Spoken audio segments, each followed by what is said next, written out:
This video, the differentiation as a concept is having a lot of applications in the areas of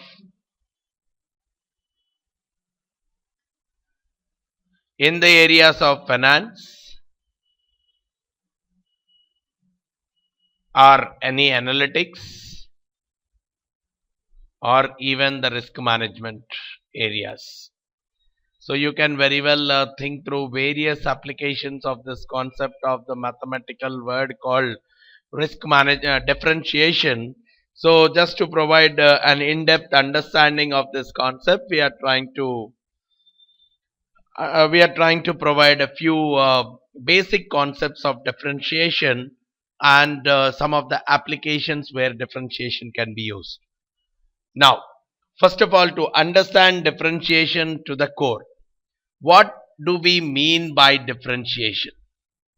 Why do we need to do some amount of differentiation? So, as an understanding, if I want to talk about differentiation, it is primarily trying to understand the rate of change of a value with respect to the other.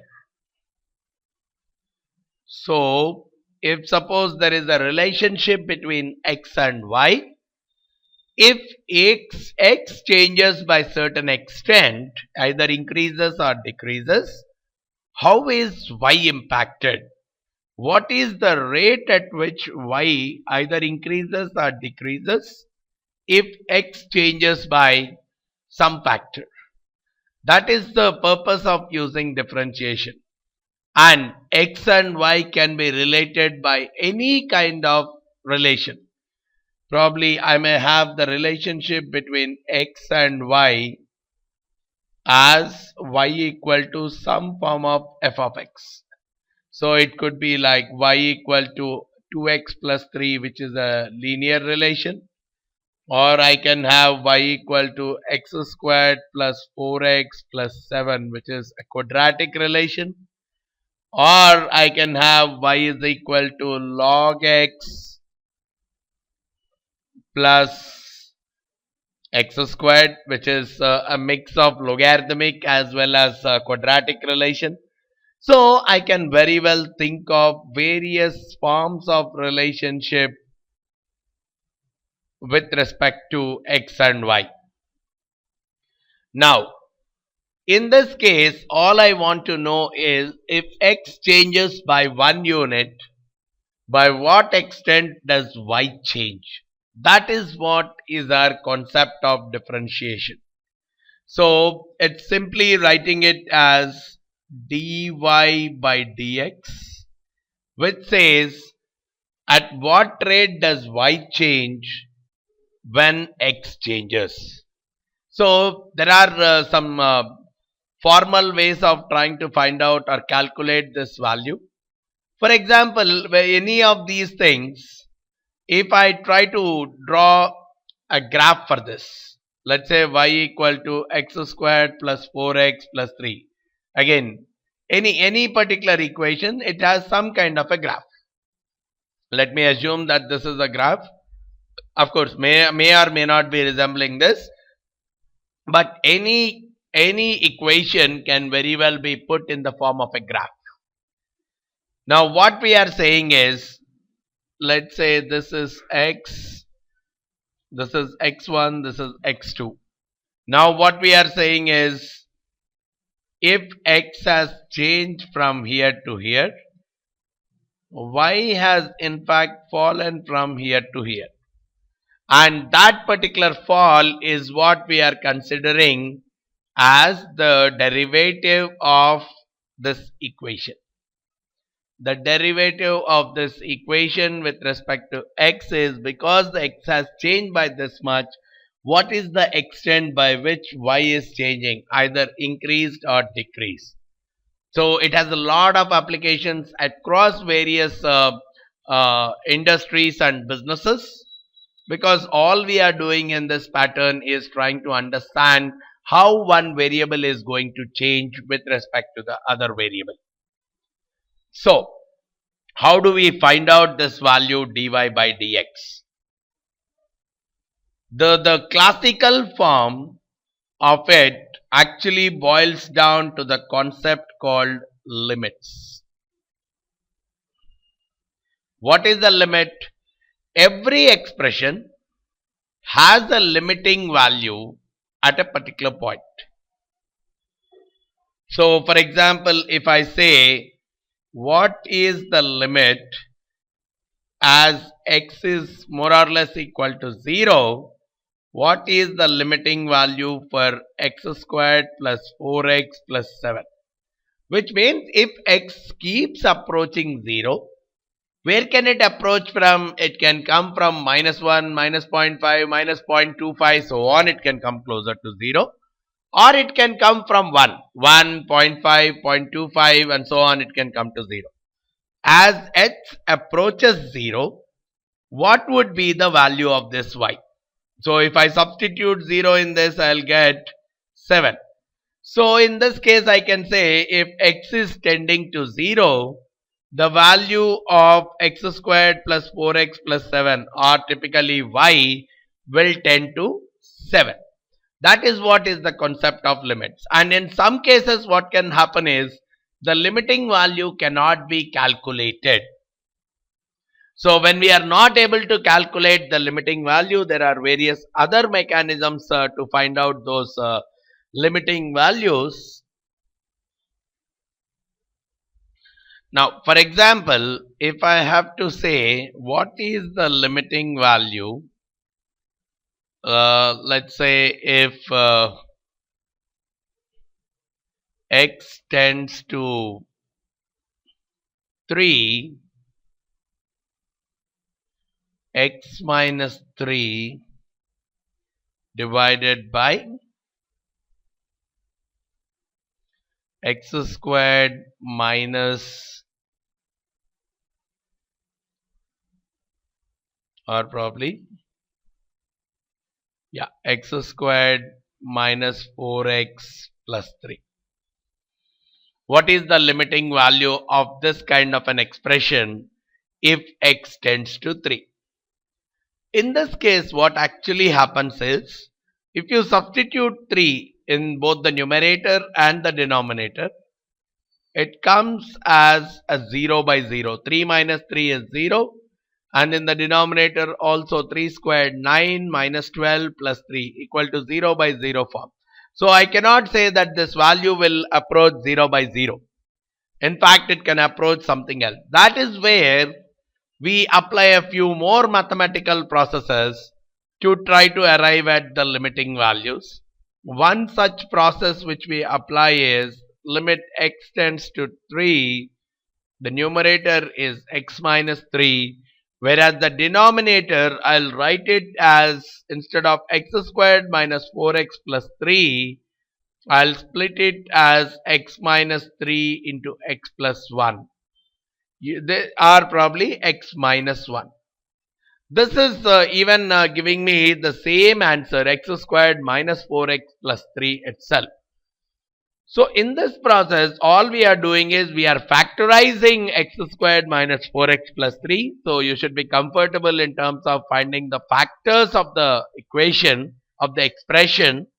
And what is that I'll do after that? I'll strike this off and say limit x tends to 3, 1 by x minus 1, which will give me that the limit, now substitute 3 in it, which makes it 1 by 2. So I'll say the limiting value of this expression is 1 by 2 and not 0 by 0, which is not applicable kind of number. So that's where some confidence in terms of usage of limiting values need to be understood, and you have to be comfortable with if you have to try to apply differentiation to any data.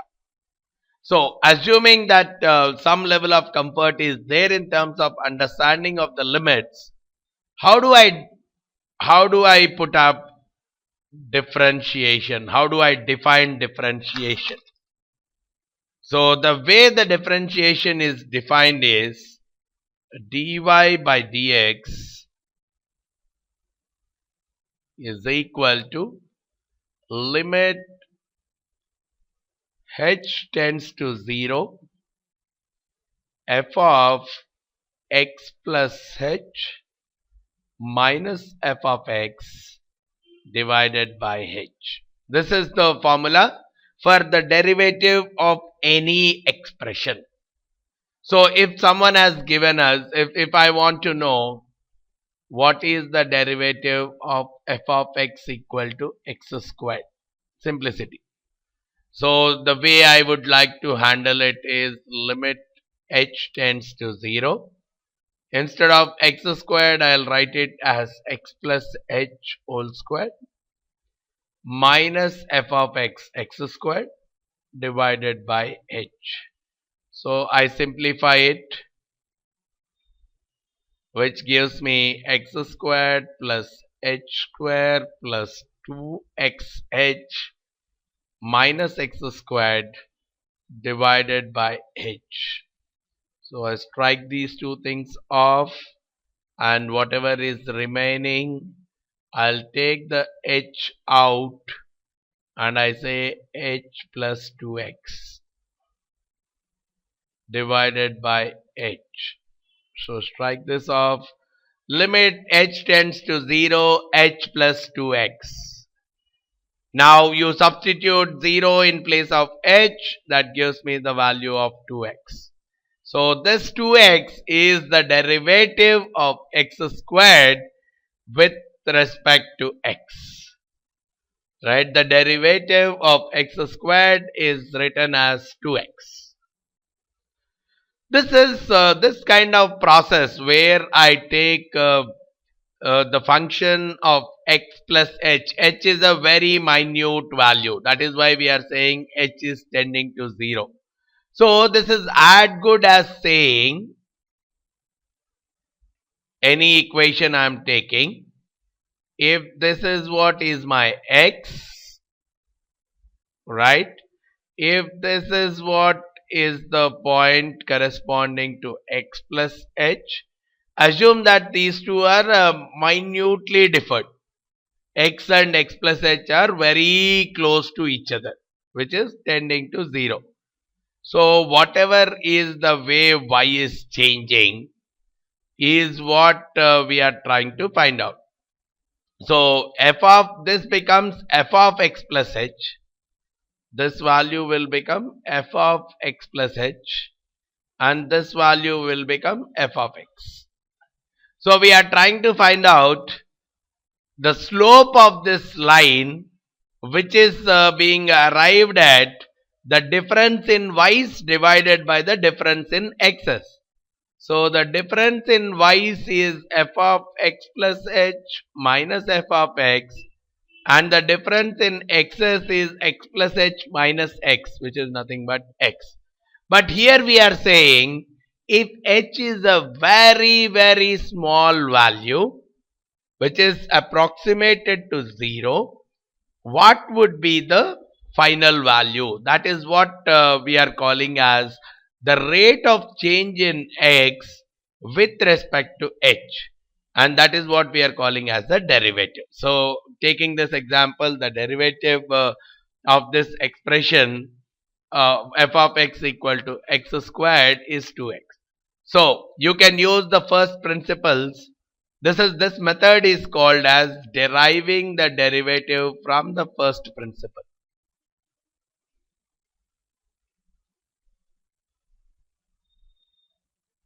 The first principle is nothing but the basic principle. Derivative can be treated as limit h tends to 0 f of x plus h minus f of x divided by h. Right? Now let's move on to our next topic, some common derivatives. Right? We don't need to do the same first principle operation for all forms of derivatives.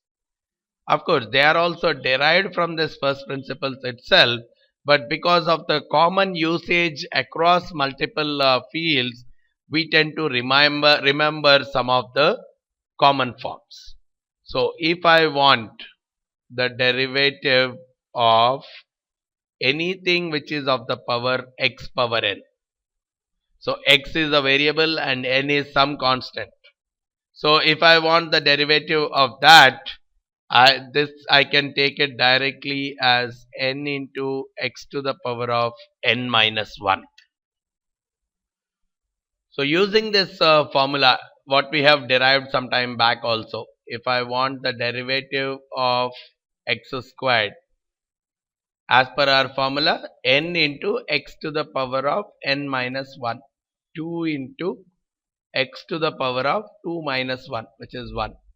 So all I am getting is 2x. Though I have used the first principle, even through that I have got 2x.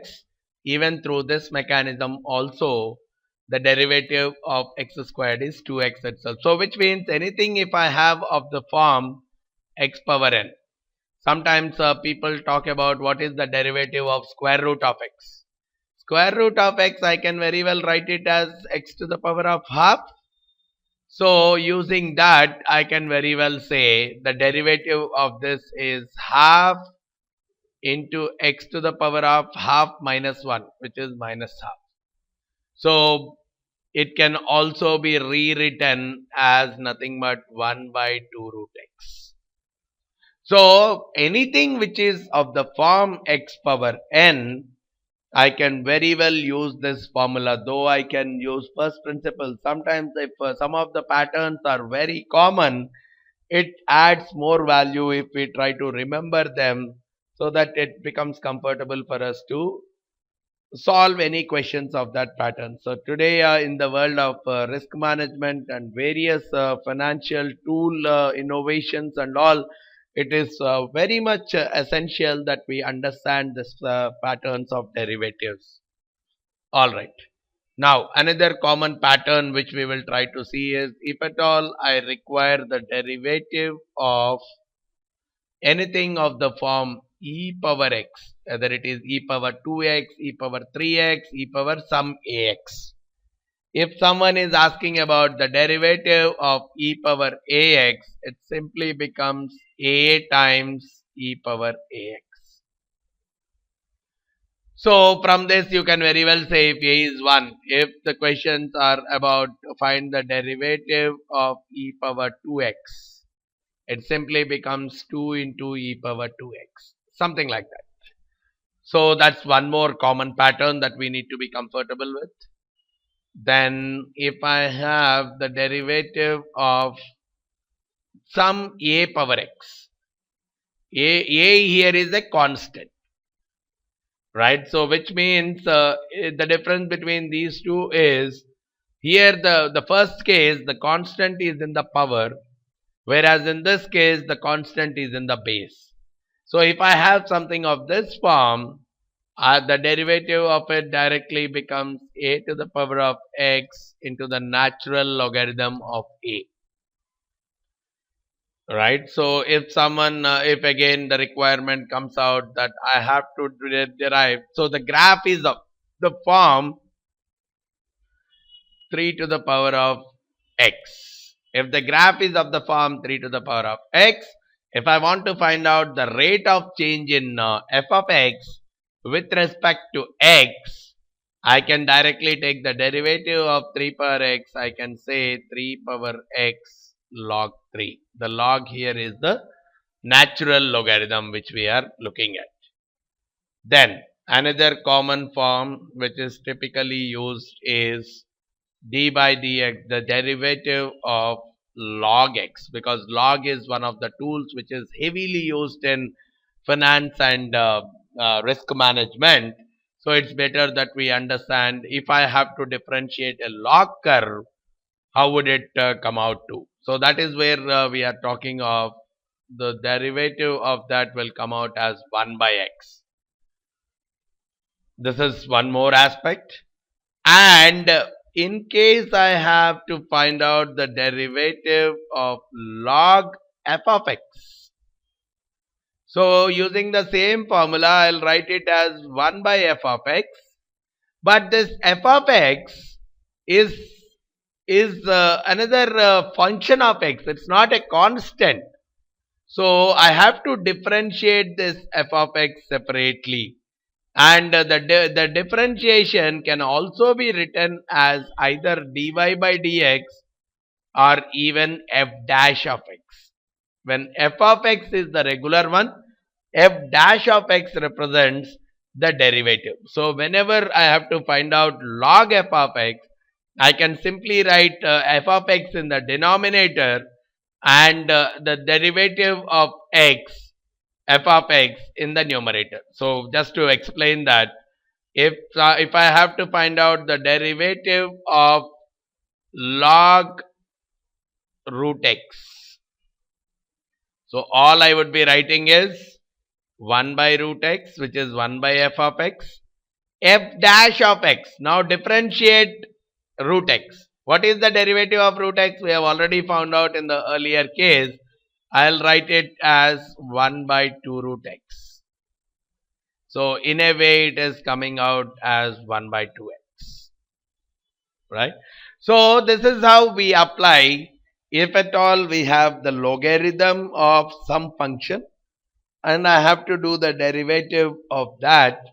All I can do is take the derivative of that number, of that value separately and divide it by the original f of x itself. So like this, there are so many common patterns. At least if you are comfortable with these patterns, which are more common in our usage in various finance and risk management applications, this becomes more and more comfortable for you. Right.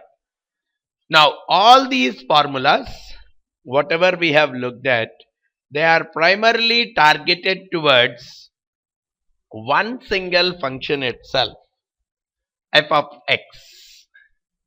And that too, where we have a direct situation, f of x equal to x cube, f of x equal to log x, f of x equal to e power 2x, but most of our graphs and curves will not be as simple as that. So there could be some kind of complications, or there could be some kind of multiplications and divisions involved within the variables itself.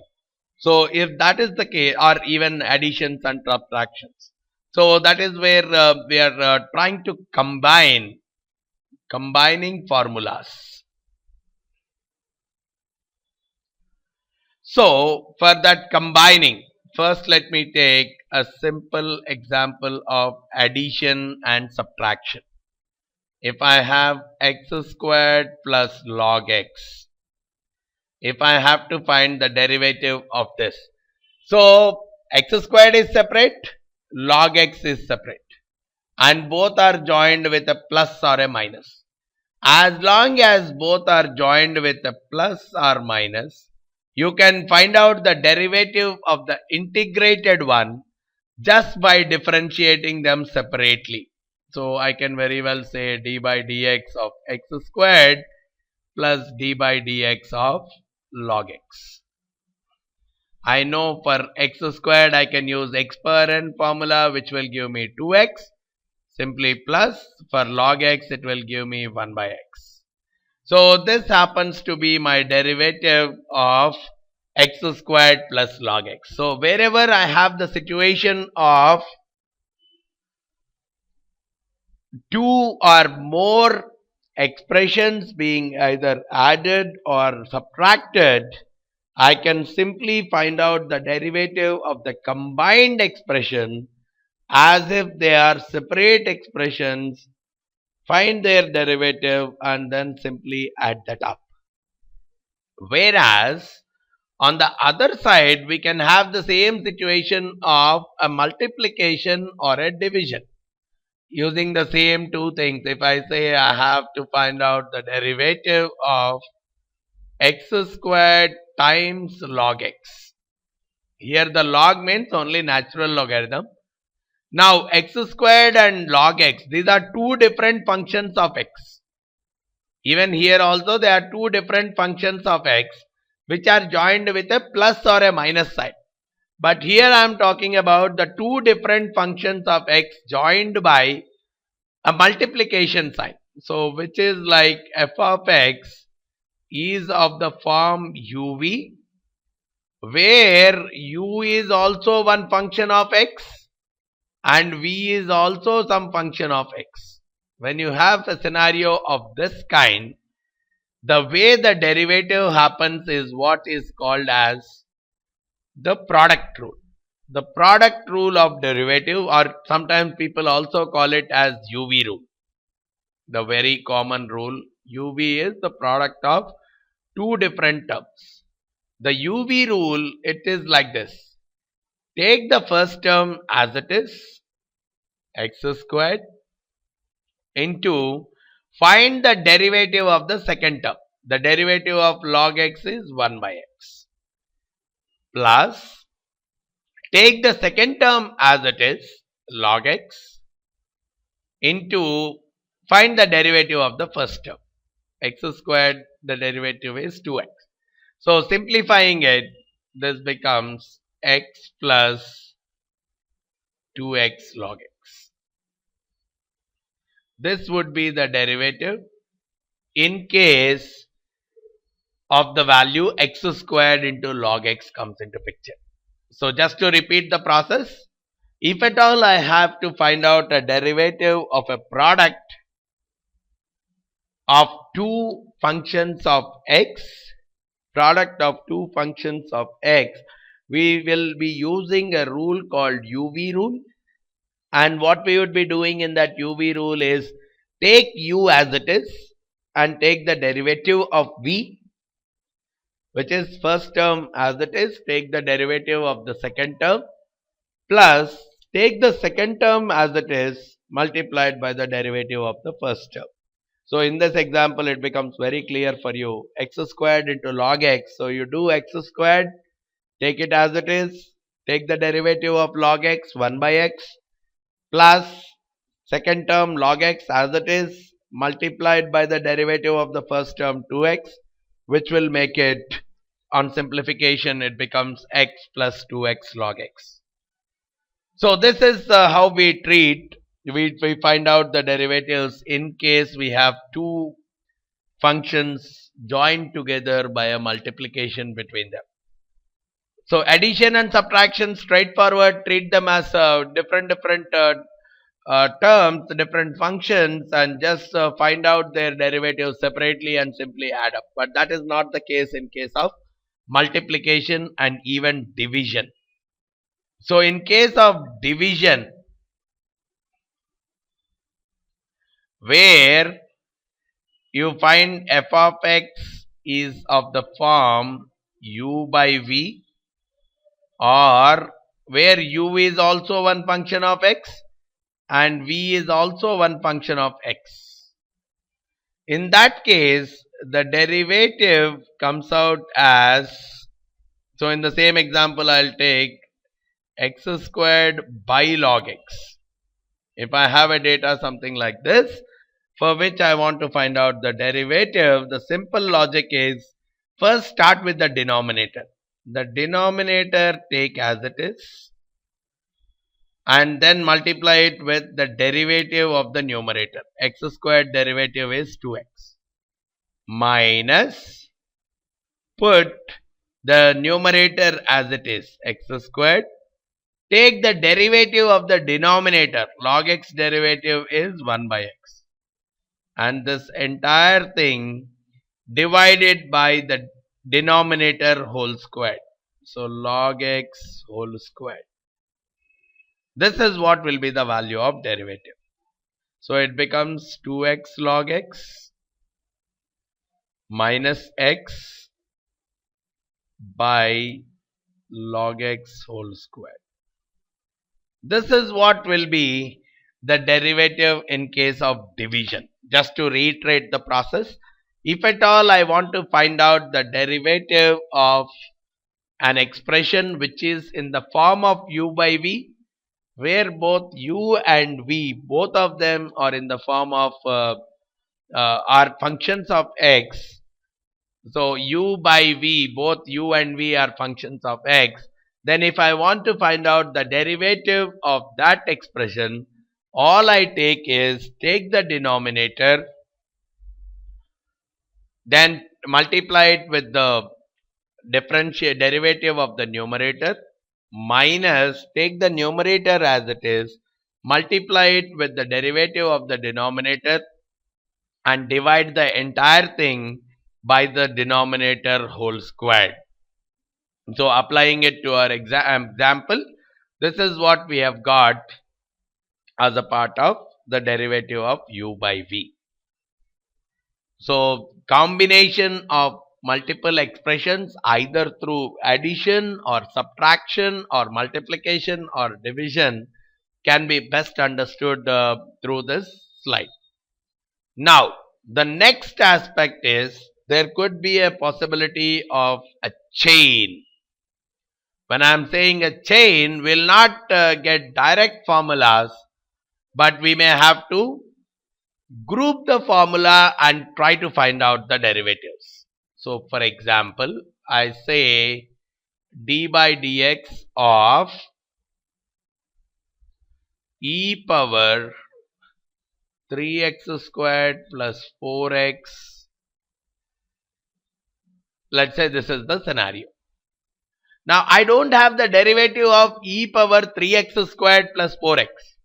But I know the derivative of e power x is e power x only, because e power ax is a into e power ax. So here when I say e power x, a will be 1, so the derivative will still be e power x itself. So what I would like to do here is try to convert it into a formula which is already known. So if I make an assumption that some t is equal to 3x squared plus 4x. So this becomes what? E power t. This becomes e power t, but t has to be differentiated with respect to x. So what I will do is, I will take this like this. D by dt of e power t. First I will differentiate it with respect to t, and then whatever the t that comes out, I will differentiate that t with respect to x. So d by dx, I write it as d by dt into dt by dx. Even that way, the dt term gets cancelled off and my problem is resolved. So what I am doing here is, okay, the derivative of e power t is still e power t. So instead of t, I will substitute 3x squared plus 4x multiplied by differentiate this t with respect to x. So the 3x squared plus 4x, the derivative will become, okay, constant will take them out always. So 3 into x squared derivative is 2x plus 4 into x derivative is 1. So the whole output will become e power 3x squared plus 4x into 6x plus 4. This is how we solve a function of a function kind of derivative. So simplifying it, all you can do is take it as a chain. Right? The simple way of handling these kind of questions or these kind of situations is treat them as a chain. What do I mean by chain? Don't keep writing them as t equal to 3x squared plus 4x. Now, do a bundling. What is the bundling? I know when I say e power 3x squared plus 4x, I know there is a formula only for e power t, e power x.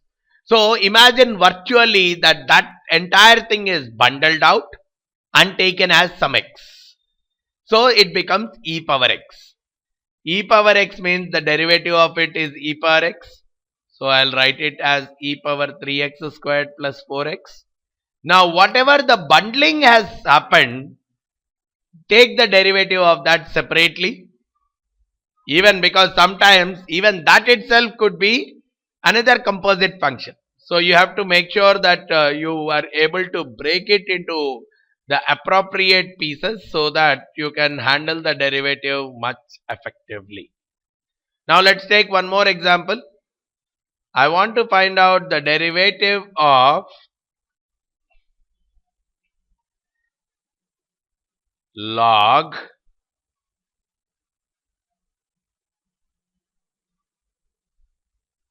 x power n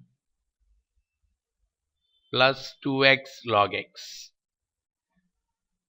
This is the derivative for which this is the term for which I want to find out the derivative. Now all we know is I have the ready-made formula for log x. So what I can do is this entire thing which is inside,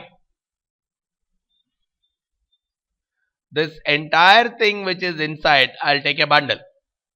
Now for that bundle, first I'll find the derivative. Log x, the derivative is 1 by x. So x means this entire bundle. Write it as x power n plus 2x log x into multiplied with. Now treat each one. Now whatever is bundle, take the derivative of that bundle. Now the first one, this is a straightforward one. So you will write it as n into x to the power of n minus 1 plus. Now 2 is a constant, so I'll take it as it is. Now x log x, which is of the form of uv. So I'll apply the uv rule internally. The first term into log of second term plus second term into log of first term, into derivative of first term, which is telling me now all of them have been handled off. So I'll get the formula as n into x power n minus 1 plus 2 plus 2 log x divided by x power n plus 2x log x. This is what would be the derivative. So all we have done is bundling, and whatever we have bundled, finding the derivative of that aspect. So this is a very crucial part in terms of our understanding of derivatives, because most of the real world scenarios which we come across, we would be encountering not as simple as what we have discussed initially, but there could be a lot of complex elements involved in them. So just to again do a few more aspects, now I want you to find out the derivative of e power 3x squared plus 4 by x into 2 power x. This is the equation which I have. Now simple way to find the derivative, bundle this, because we know that the equation, that the derivative directly exists for e power x. So e power x, take it the derivative. So write it as e power 3x squared plus 4 by x into 2 power x. Now we have to multiply whatever has been taken as a bundle. So you have to differentiate this bundle. In this bundle they are joined by a plus sign. So each of the elements, you take the derivative of them separately. So 3x squared, take a derivative of that. 3 into the derivative of x squared is 2x plus 4 by x into 2 power x. So 4 is a constant, so take it out. Then it is of the form u by v, because both of them are functions of x. So I can directly put another bracket inside. U by v form, so take v, the denominator as it is. Take the derivative of the numerator, which is 2 power x log 2, minus numerator as it is, the derivative of the denominator, which is 1, and then divide this entire thing by the square of the denominator, x squared. So this will be the derivative of that entire expression. So you have to be comfortable primarily with the calculations. Of course, some simplifications may happen here and there. So depending on the requirement, we would be ending up simplifying, or if we are using them as a part of modeling in some kind of tools, we can directly use it as a formula in the tool like Excel or any other tool which will help us in calculating a particular value. But what we are saying is the value of this derivative, which is e to the power of 3x squared plus 4 by x into 2 to the power of x, can very well be given by this expression. So that's how we try to understand the basic part of the derivatives, which is primarily nothing but the rate of change in a value of f of x for any change in x, especially if x and y are very much related, and I want to observe what is the rate of change in y with respect to x. That is what we are calling it as derivative. Multiple applications in multiple streams. So having a clarity helps us both from taking these finance related examinations as well as using them practically in our real world as a part of building some of the tools. So if you have any further clarifications on this topic required, you can please feel free to call me on 919848012123, or you can even drop in an email to me at vamsidhar@pacegurus.com. All right. Thanks a lot for listening to this session. Thank you very much.